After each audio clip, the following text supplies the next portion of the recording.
From the creators who brought you RuPaul's Drag Race and Million Dollar Listing, this is World of Wonders Wow Report. Things that make us go wow. Hello, everybody, and welcome to this week's edition of the WOW Report, where we count down the top 10 things of the week that make us go wow.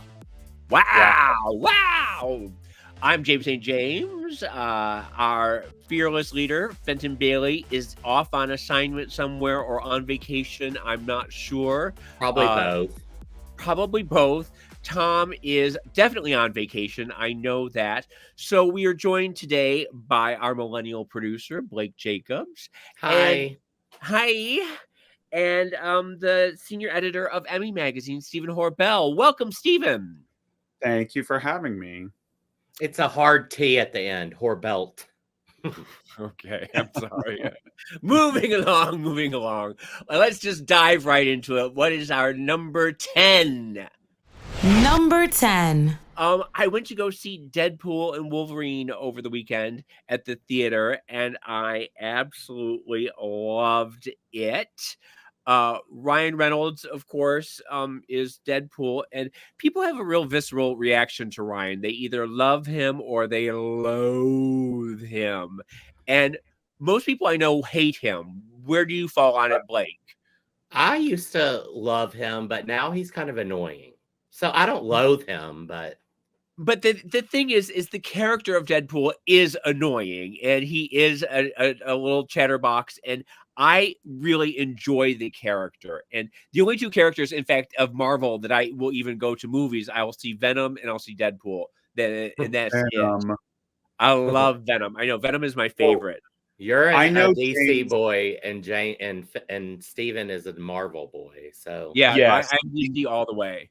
Yeah, and we've discussed this a couple of times. I know that you're, not anti-Marvel, but I know that you're much less of a fan, right? Well, to me, DC is always more queer-coded than Marvel. I always think of Marvel as sort of frat boy, heterosexual, heteronormative, whereas I can find queer characters a little more in DC, even though I know that there are some, canonically gay characters in Marvel. But to me, that's actually what I was going to say. DC does have queer coded characters and Marvel has queer characters. Well, I guess that is an argument to be had. Yes. But to get back to, being a huge MCU fanboy, obviously I loved it. I thought it was great. Yeah.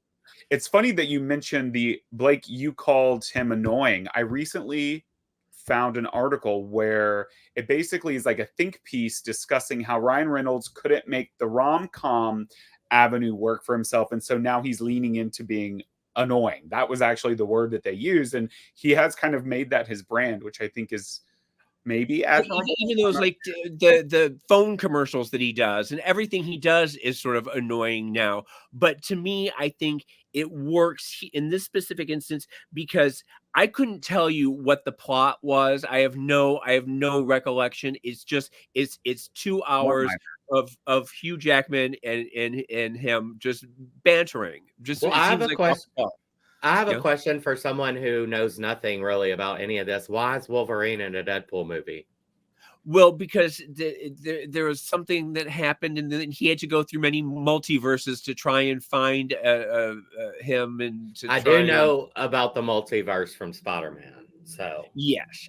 And I could be wrong, but kind of to answer your question more, Blake, I don't really think in the comic books. There are plenty of comic books where I'm sure Deadpool and Wolverine were kind of teamed up, but it's not like it's some famous team up. I think that this team up in the new film really comes from, in both of the Deadpool movies, the previous movies, his character hinted a lot at basically having a crush on Wolverine. And there were allusions to not just Wolverine, but Hugh Jackman playing Wolverine in the previous Deadpool movies, because this is a character that loves to break the fourth wall, and he loves to kind of break I don't know, James, how you would describe this, but he doesn't just kind of speak to the audience. He actually breaks the that dimension of, I know that this is a film. I know that I am a character in this film. And he even references like actors who play other characters in the kind of Marvel, the MCU, Well, which is at very one different. point he turns to the camera and he just says the proposal. Like they're sort of like trying to outdo each other, like Ryan Reynolds movies. They keep mentioning Ryan Reynolds movies. Yeah. So like it's sort of a joke, but very much to what you were just saying, that yes, he has a crush on Wolverine, and you know, he's just this sort of pansexual, and he's always like grabbing him, and they're, you know, they're always sort of like almost about to kiss, and it does give you sort of what you're there for. Well, more importantly, there's a rumor, or maybe it's fact. Steven, you were telling me this, that there's A Simple Favor 2. Remember that movie? God, that's my favorite movie of all time. I love that movie so much. I know. Yes, and another another person who's super annoying is that Anna Kendrick. But in that movie, I feel like she plays herself. So she's so good. And the vet from Schitt's Creek, what was his name? He's so cute. He was in that too. If you remember, that was where he got his start. He was? I don't remember that. Yeah, he was the brother fucker. Remember, there was the brother fucker. Oh. He was the I don't even remember what that plot point was, but for some reason they kept calling him brother fucker, and that was where he got his start. I think Anna Kendrick was the brother fucker. Are you sure? Yes, he was the brother. Yes. Oh, okay. Gotcha. Now I know. Yes, they were. Yeah, Anna Kendrick was accused of sleeping with her brother in that movie. Allegedly. I think we're terribly off track here. I think it's time to move on to number 9. Let's do what is our number 9? Number 9. So we are just over a month away from the 76th Emmy Awards. Obviously, for the first year ever, this is the second Emmys in 2024. Yes. Correct? Yes. So the 75th Emmys were, of course, held in January. They were postponed. They were delayed by the SAG-AFTRA strike. So yeah, this is maybe the only, but I don't know, I could be wrong, year that is seeing not one but 2 Emmy Awards. I jotted down a little list of kind of the shows that are leading the nominations, but it's a great year for FX. So Shogun leads with 25 nominations. The Bear has 23 nominations. The Bear is interesting because it is the Bear season 2, not season 3, which just came out this summer or this year. Oh, right. Okay. It is up for awards. But other shows, True Detective, Night Country. Terrible. Really? I really enjoyed I hated it. I couldn't even get through it. Terrible. Well, because you're a proud boy. Yes, I'm a proud boy. I didn't watch Shogun. Did you watch Shogun? It's the one nominated show that I haven't watched. You had to ask him, didn't you? Yeah, you had to ask me. I'm out to get you this week. I'm terribly sorry. I invite you on, and that's the second gotcha. You're exposing me to the world. But a couple other shows. The Morning Show, 16 nominations. Ripley on Netflix, which is one that I really enjoyed, 13 nominations. Baby Reindeer, that has been all the talk for these last few months. 11 nominations. Is it going to get anything? Is it going to win? Because it sort of seems like there's been a little bit of a backlash against it. There has been, and there's obviously a huge lawsuit currently around the show. But yeah, that will is yet to be seen. And then the last one, Drag Race, which I know is important to this crew, got 8 nominations this year, which is exciting. Yeah. Well, without Tom and Fenton here, it's not important at all. We can just skate right past it for once. Thank you. But I do think that it's the Bear again. The Bear just sort of is sort of a nonstop juggernaut, don't you think? It is. I mean, it's one of my favorite shows on television. But James, I was going to ask you, I know way too much about what Blake watches, but I'm curious, what were some of your favorite shows from the last Emmy season? Well, I'm all about The Boys. I'm all about Gen V. I loved all of that. I don't know that if it's Emmy material or not, but and I'm House of Dragon. It seems like there's a lot of things that I've been really enjoying, but I can't just off the top of my head think of what they are. Sure. Well, I already listed a few of my favorites, but I also really loved Fallout. on Prime Video. I really enjoyed Expats, which I believe was shut out. That's another was Prime that Video one? series with Nicole Kidman. I enjoyed that too. I really Really did. enjoyed it. Yeah. Mr. and Mrs. Smith which I also happens loved to be Mr. and Prime Mrs. Video. Smith. I loved Yeah. that one too. I need more Parker Posey in my life. Hacks. I love Hacks. Well, did Hacks get nominated? Yes, it did. And this is another one though that it's nominated for its second season, not the third season, which just aired. Which I know that trips people up a bit, especially because the Golden Globes goes by a different eligibility period, and so you could have a show nominated for season 2 at the Emmys, but season 3 at the Golden Globes, which kind of I think with Hacks, I enjoyed season 3 more than season 2 a little bit. I agree. I thought season 3 was think it's really just gotten amazing. better. Yeah. It's weird though that the Bear is always in the comedy category. I feel like that trips up a lot of potential people who could be getting their that is flowers.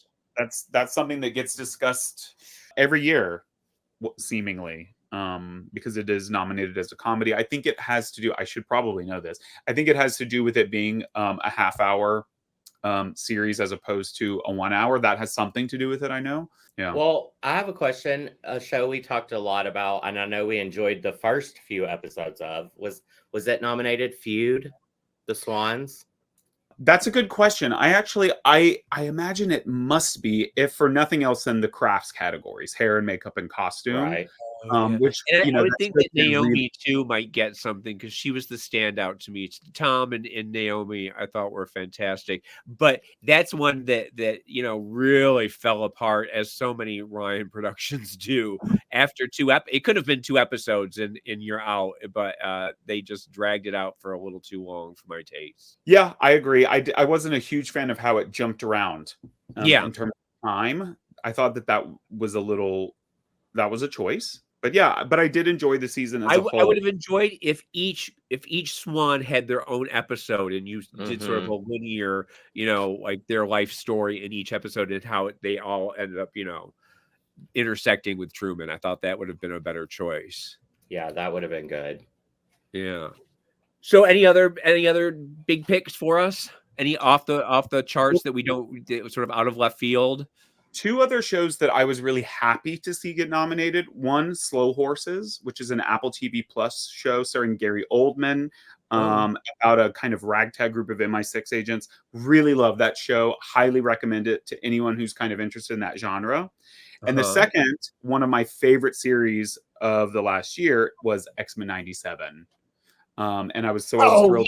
Yes, people do talk about that all the time, but it's on Disney, isn't it? I don't have Disney. It is, yeah. It's nominated in Outstanding Animated Series, but really, because to me, I'm sorry but Harley Quinn is my favorite animated series right now. I love that. I think they are just going places that nobody else goes. I loved it so much. Yeah, I would agree with that. Well, let's move on because I am really excited about number 8. Blake, that's you. Tell us what you did last night. Number 8. Well, I spent an evening at the theater. The theater? Yes. I thought I hated the theater, but then I realized I just hated musicals. Okay. And I've been having the itch to go back to the theater. And luckily, Steven works for the Academy of Television, and they get the hookup on some shows at the Amundsen. And we got really good seats to see Clue last night at the Amundsen Theater. Okay. And for some reason, I thought you said Clueless, and that would be a whole different experience. But tell me about Clue. Who's in it, and how does it hold up? Is it theatrical? Well, it was heavily based on the movie, right, Steven? Steven went, of course, with me. Yes, it's basically an adaptation of one of my favorite movies of all time. Well, it's so funny because I had never seen it until just about 6 months ago. I had never seen the movie Clue. And to remember, I did it on the show, and you were just shocked then. Is that look on your face right now? I've never seen it. You've never seen Clue either? So this was the first. I mean, I've, of course, played the game and all that stuff. And one of our first episodes, we talked about Clue for some reason. Maybe it But was to this. me, it seems like a movie, like you talk about Yeah. Deadpool later on, that is right up your alley. It seems like the two of you just sitting at home giggling and doing the characters to each other all day. Are you We going to watch have the movie now? we have a list of movies that we're going back through, and more on that in the next Right. segment. But Okay. yeah, I really enjoyed it. The lady who played Scarlet, I really liked. She reminded me of Danielle Brooks. Yeah, I would Wait, agree with is who played Scarlet in the movie, Steven? Is that Scarlett Leslie was Leanne Warren. Leslie Ann Warren, yes. Okay. So she was the movie star or whatever, but it was really cute. Both the guy who played Mr. Body, whose mansion it was, Right. and Mr. Green were pretty cute boys. That always helps. Yeah. I think Mr. Green was my favorite character. And the best part about it is no intermission, an hour and 15 minutes. We were in and out. That's my favorite when you could just, because sometimes by the intermission you're like, I can't go back. But yes, that's. I do have a complaint. Oh, sure. The cheese plates. There were two very, very strong cheeses, and I would prefer only one of those. So more, cheddars and Goudas in the cheese plate. They gave you cheese plates as you walk in? Well, they don't give you anything, honey. You have to pay for it, but can you bring the cheese plate to your chair? Yes, and they tell you, just so you know, no eating during the show, which I guess they didn't tell these two fucking little girls in front of us who were eating their. That I was going to say something about that too. Yeah, that drove me crazy. Opening the big gummy bear package in the middle of the show. It's like, come on. That, my sister does that at movies. My sister is one of those people who brings a giant bag full of things and will rustle through it throughout the entire movie and pull out like apples and start crunching apples. Oh, it's just the worst. Her and Steven would have words at the movie theater because Steven likes it completely dark and completely silent. Yeah, it's my biggest kind of when people talking, people on their phones where you've got a bright light in your peripheral vision, or just like making noise during movies. It's like I have no patience for that. None. Well, especially when you paid a full paycheck to come see this fucking movie. I have no problem Karening out anymore. I will be the biggest. I will stand up and start sassing you. I have no problem with that. I might have almost gotten me and Blake beat up at a movie for that exact reason. But I was not willing to back down, and I told the guy to shut the fuck up. He got up and asked me what I said, and I repeated it to him word for word, and it was really bad. But I love that. Well, now tell me though, did it have the 3 different endings? Did you get to choose the ending? How did they deal with that? I did wonder about that too, Steven. What do you mean? You saw it. Well, I know, but how is it different than the movie? Because I know in the movie there was a different ending in every. Well, so yes, when the movie came out, it was a commercial flop, but it obviously became a cult classic afterwards. When you would see it in the theater when it came out, you would see one of, I think, 3 or maybe 4 different endings, and you were only shown that one ending, and you'd have to go see it again to catch the other endings. When the movie, was released for purchase, for rental, whatever, you basically saw every ending, right? It would give you an ending, and then there would be the title card. That's one way it could have happened, but that's how I saw it when it was on Turner Classic Movies. Yeah, exactly. So you see all of the endings. The play does something very similar, where they, you see an ending, and then they're like, but that's not how it really happened. They all kind of rewind, show a different ending. So it's really like the person who is accused then accuses someone else. Okay. Yeah. So this is something that you definitely think that we should go see, that everyone should do it. Sure. Why not? I would just add that people who are fans of the show, you do get some of those really famous lines from the movie. Sorry, not the show, the movie. So you do get Madeline Kahn's famous "The flames on the side of my face." Right. Yeah, sure. So that's in there. You get a couple other, really memorable lines from the movie too. So if you are a fan of the movie, I do highly recommend seeing it. You'll love it. Oh, good. Okay. Well, Blake, I want you to watch the movie, and Steven, come back when you guys watch the movie and tell us how you, because the movie really is it's one of So those it is up there with Clueless. It's Clue and Clueless are the two greatest movies of the 90s, I think. there's a double feature for you. There exactly, yes. Okay, well, moving on. I guess we're about to take a commercial break, but Blake, do you have a question for us? Sure. Who was just spotted at Sonic in Duarte, California, filming scenes for their rebooted reality show? Oh, well, that was, I think I know now. Okie dokie. Well, we're going to go take a commercial and we'll come right back. You're listening to World of Wonders Wow Report.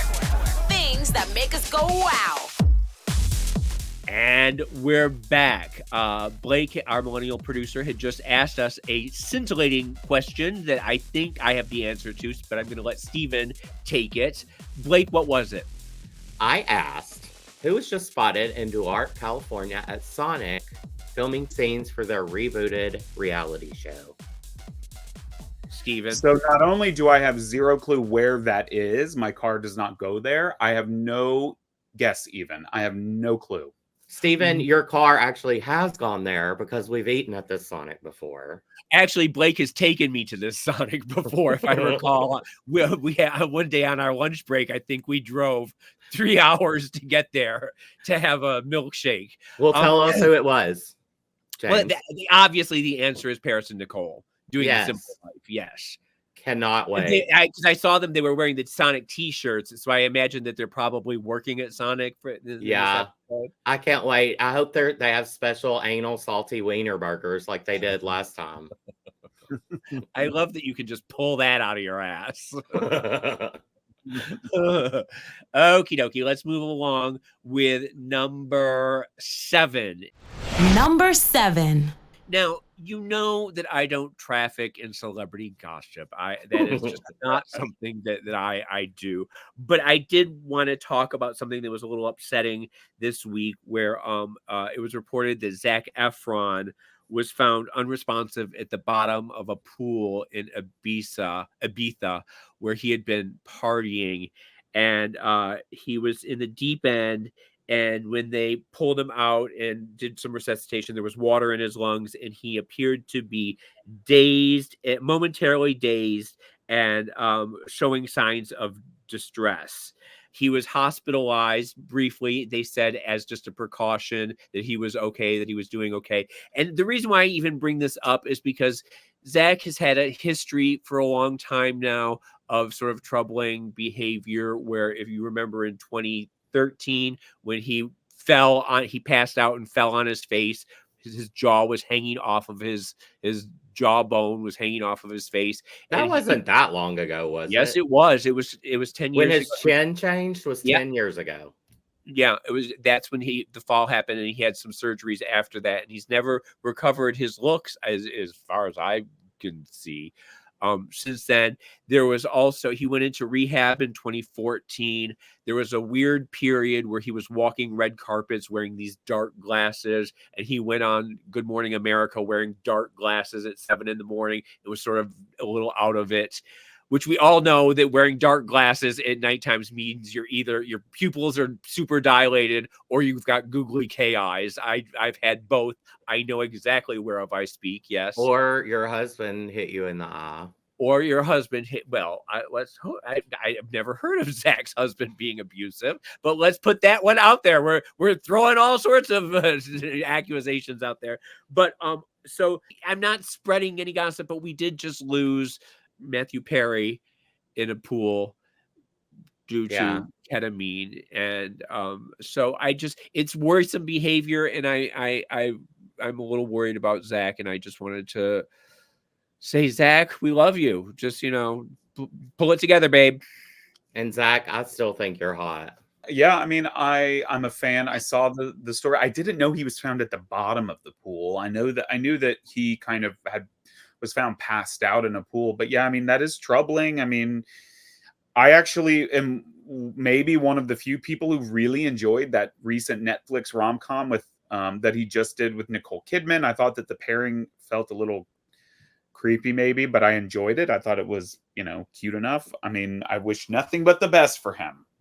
I've always loved him, and I didn't see Iron Claw, but that sort of seemed like it was a moment where he was sort of reclaiming his acting chops. Oh, you have to see that. I loved that. Yeah, Great. yeah. It's sad as hell, but it's really good. Yeah, and he does sort of everyone says that he's very much a standout in that. So he should have been nominated. He wasn't, was he? No. But yeah, I mean, like I said, and I wouldn't even mention it, but the fact that Matthew Perry, and I if there is a problem, I want the people around him to help him and get the help that he needs. And if he doesn't, if this is all just a lot of coincidences and bad timing and whatever, then God bless him and carry on. But right, okay. Okay, so let's move on to number 6. Oh, well, okay, here we go. Steven. Number 6. Sunday saw the conclusion of House of the Dragon season 2. And I think what's most interesting is that there really seems to be a consensus among all of the fans who watched. Unfortunately, that consensus is that we didn't like it. I am of a different cut of cloth here, because you are. To me, as long as you have cute boys and you have women in fabulous outfits and you have dragons and you have all that, I'm completely happy to watch all of it unfold at whatever pace they're going to go at. But the fact of the matter is there really was only one there was a fantastic episode with the dragons all fighting, and the queen that never was falling to her death, and Aegon getting burnt. All of that was fantastic to me, but they didn't have enough of it. And that the whole point of putting Damon in Harrenhal, having season.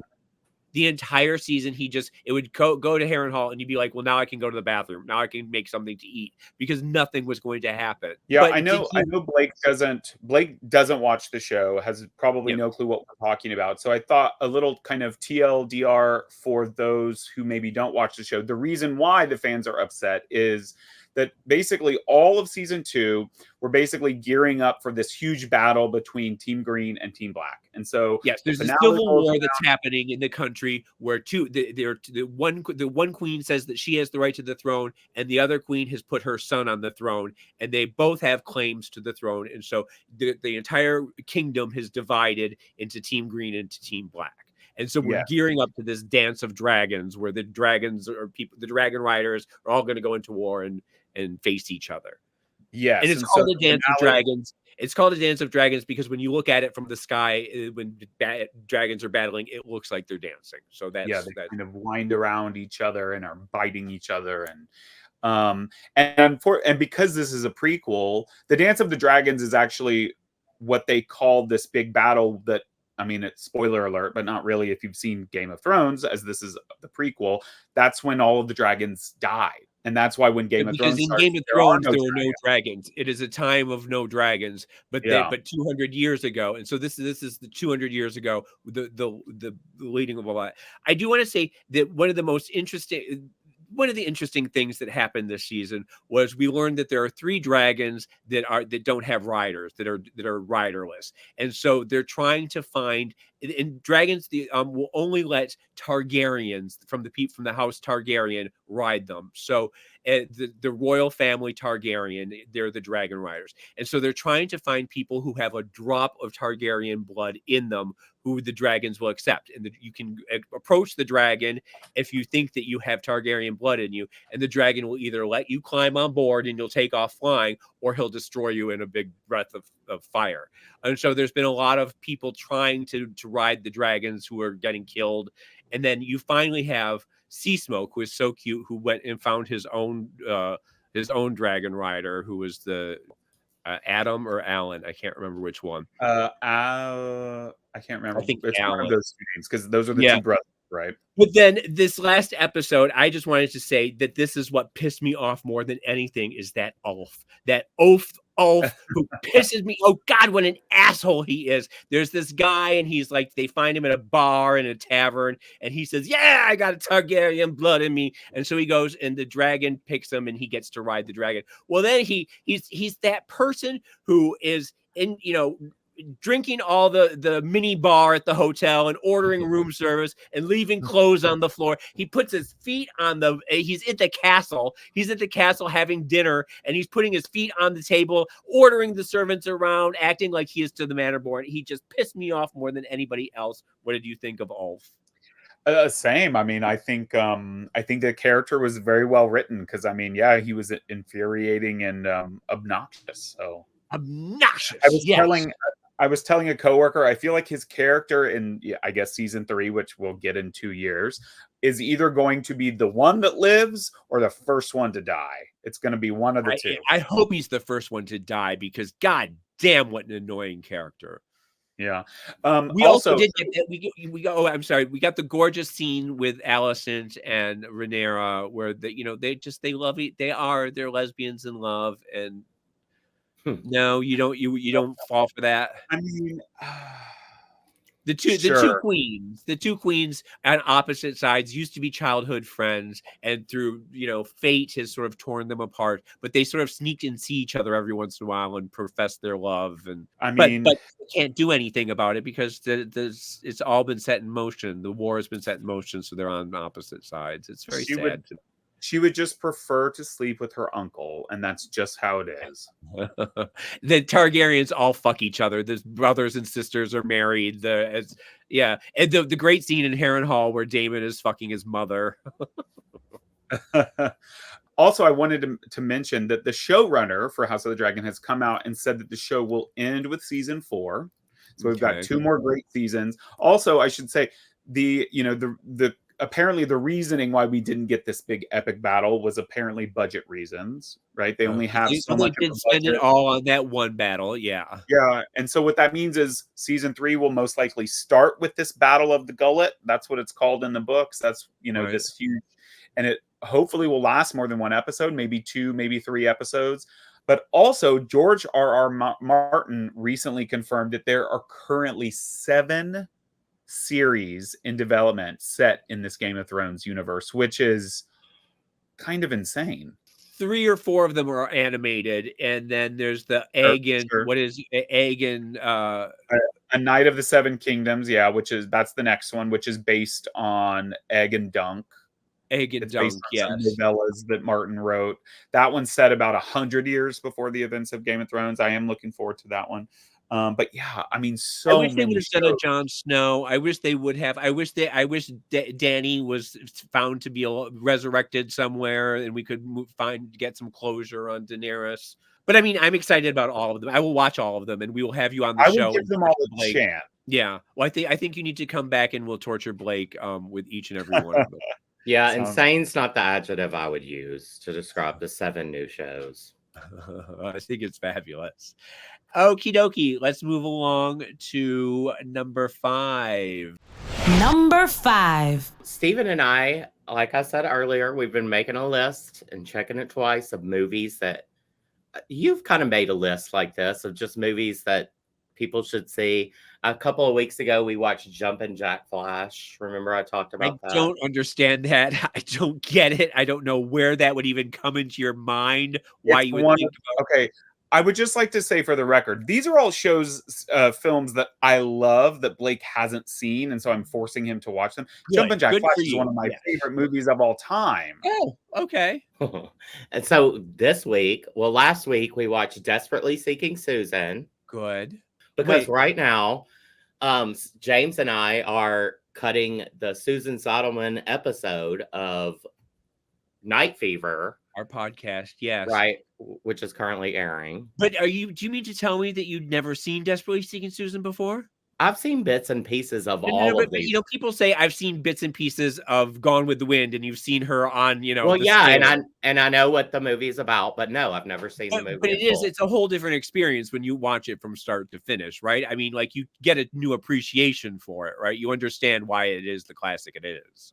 I mean, you said the same thing about Who's That Girl. This is way better than Who's That Girl. Okay, I have a soft spot for Who's That Girl, I will I admit. actually do too, James. That was the one from my childhood that I really remember enjoying. I mean, it has the leopard, Murray. The ridiculous act, the Judy Holliday accent, and the popcorn hairdo. To me, it's just it is a perfect moment, a snapshot of time. But did you get a feeling? Because when it came out, I was a part of the scene in New York, and so I was living that world, and it was very special to me, to everyone in New York, because it felt like this was our hometown movie. So does it hold up a little bit? Do you get the feeling that you're in 1984 New York? Yeah, and I really loved Laurie Metcalf in this Yeah. movie, which I had no idea she was in, because you always hear Rosanna and Madonna. But another movie we watched this week, Yeah. Death Becomes Her. Oh. Oh. Which I think I like back in 1992 when it came out, and I would rent movies on Friday nights at 10 years old. I rented this, but probably spent the entire time like coloring or building Legos instead of, it's a little above a 10-year-old's head. But like I said, I knew what the movie was about, and I've seen bits and pieces, but this was the first time I've actually sat down and watched it. Loved it. So funny. So Yeah. Meryl and Goldie together are it's just gold. And then Isabella Rossellini, everybody in it. So Bruce good. Willis. Bruce Willis. Who what was the movie that you and Tom always talk about where they just trade barbs back and forth?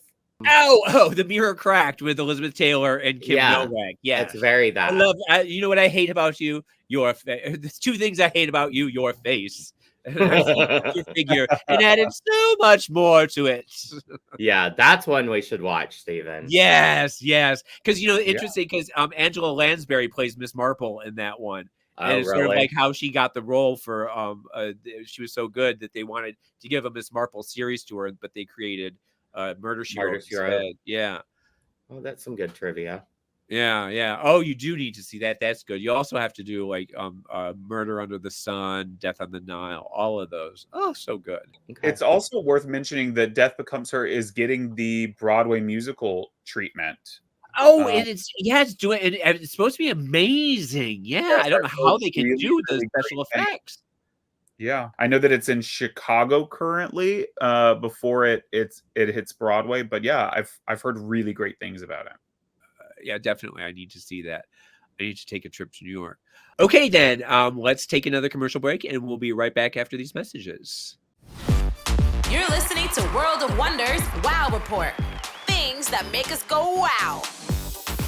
And we're back. Moving right along, let's do number 4, and that's me. Number 4. I have been watching Kite Man on Max. Kite Man, hell yeah, is the name of it, and it is a spinoff of the Harley Quinn series, and it is sort of set in the same universe as the same writers and same voice actors, and same. So there's a superhero called Kite Man. Well, he's a super villain, and he first appeared in 1960 in fighting Batman. In late 50s and 60s were really campy era of DC, and so he's sort of a loser. He's a bit of a dimwit, and he's got this sort of laughable gimmick that he like turns into a kite and flies around, and that's about his only power. And so he's a bit of a joke in the DC universe. But then what happened is there was in one of the Infinite Crises in the comic books, he was brought back and was sort of given sort of a little gravitas, and he was a big part of the storyline.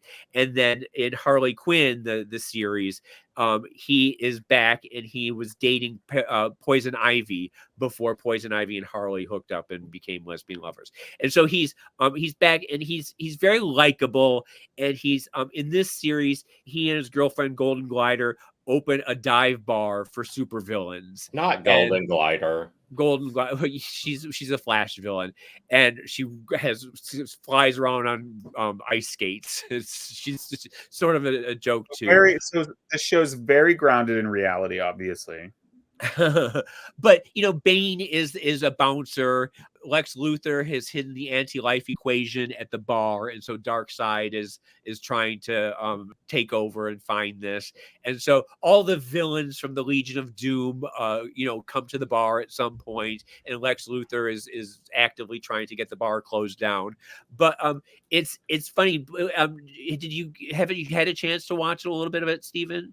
I haven't, no, but I'm not opposed. I mean, like you, I love the Harley Quinn series is really amazing, and did, I think, as you said, kind of change the game, right? It's it's a very adult sensibility. This is not a show for kids. I imagine Kite Man is the same way. Yeah, it's not quite as good as Harley yet.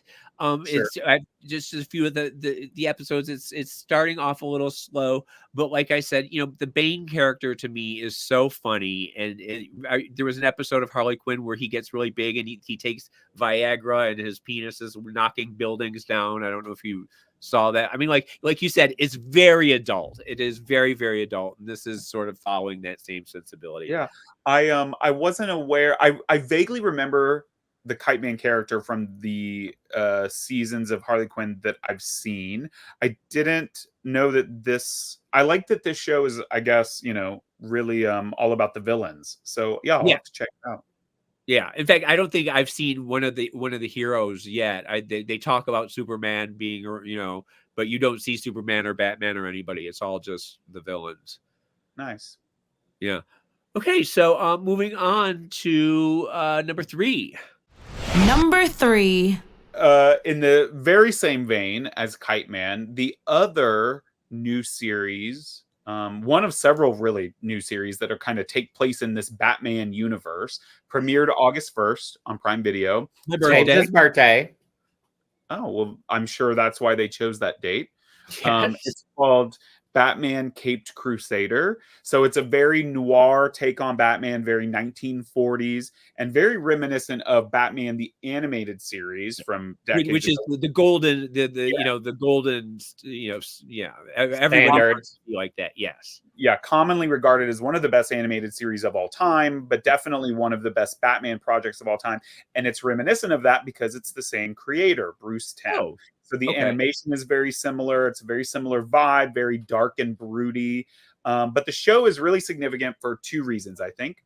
One is that the show really switches up a lot of famous Batman characters. So the Penguin is now a woman who's kind of a cabaret lounge singer on the side, but like a Leah Delaria sort of lesbian, very much like Lady Penguin is a lesbian cabaret singer.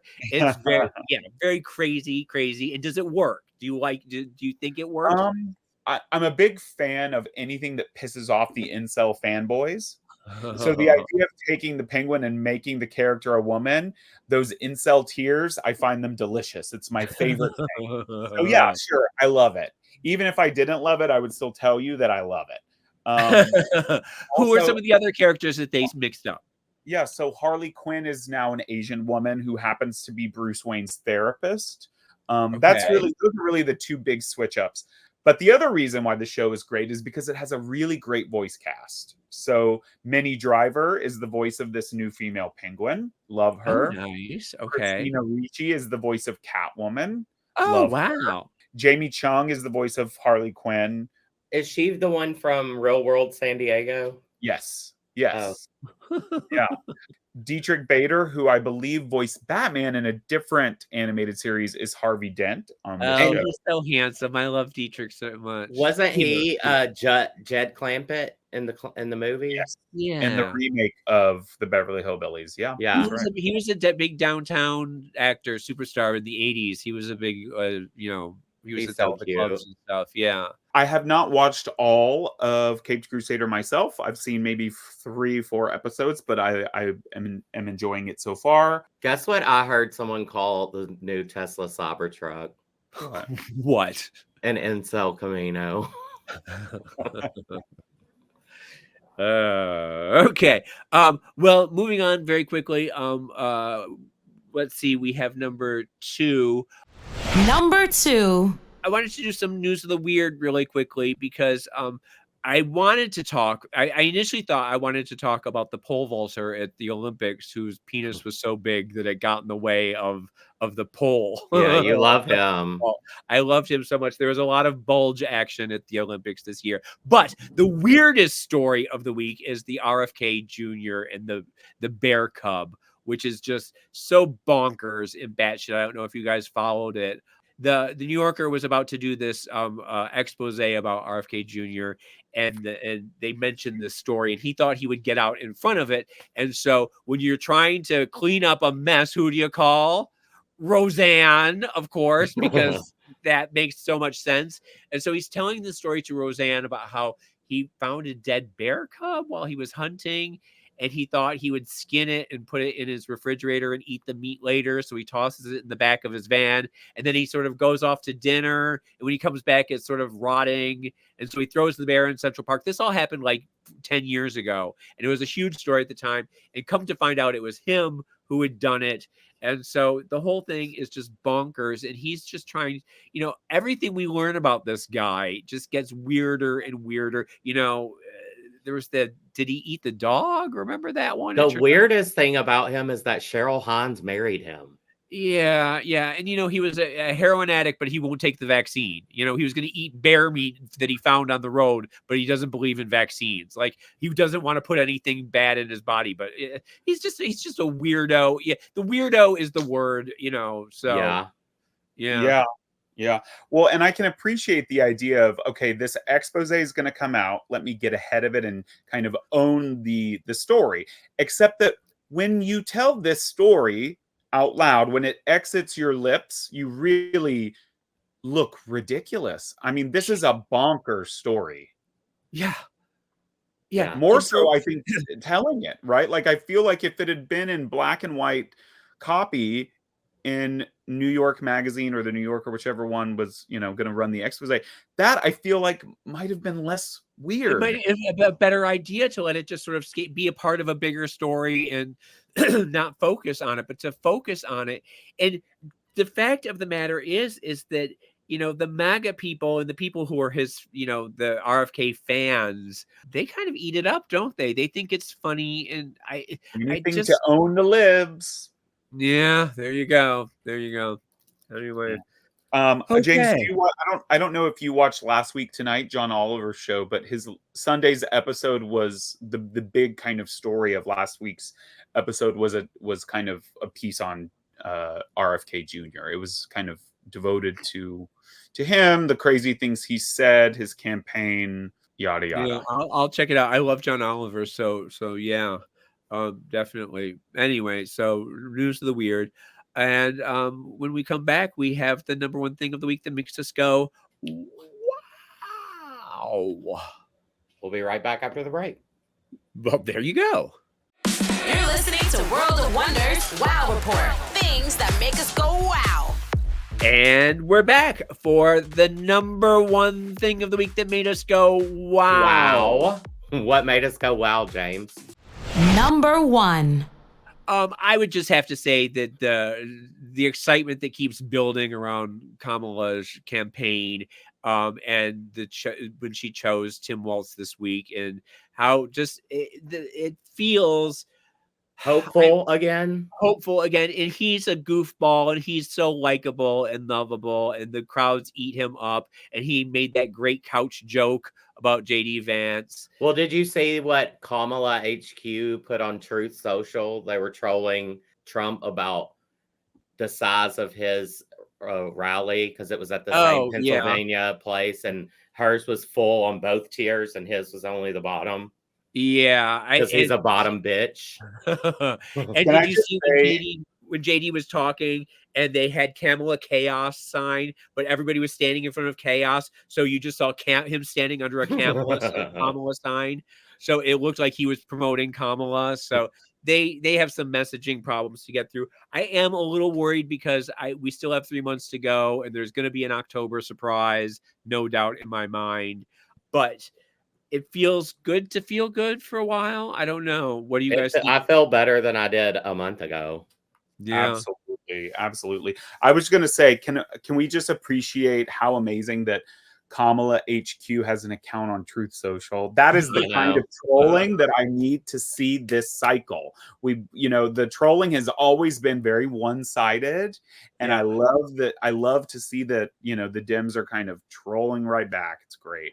I did see that Waltz had never used a teleprompter before, so they had to teach him how to use a teleprompter, which I actually find to be kind of cute and endearing. Yeah. And the fact And that he did great. he was a He killed it. coach, and that he in the 90s he started the Gay Straight Alliance in his Uh-huh. He school. was I mean, football coach. he's making sure that all the kids have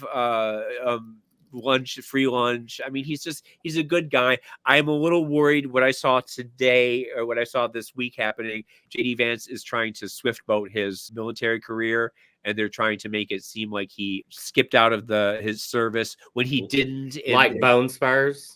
Like Bone Spurs, yeah, but it seems to be getting traction online with a lot of red Well, meat. JD Vance fucks couches and wears eyeliner, so Exactly. So anyway, that is our number one. Everybody, thank you so much for listening, and we'll be back next week with more things that make us go wow. And wow. Go out and do something that makes the world go wow. Wow. Right? Is that what we say? That is this week. Okay, there we go. Thank you, Stephen. Thank you, Blake.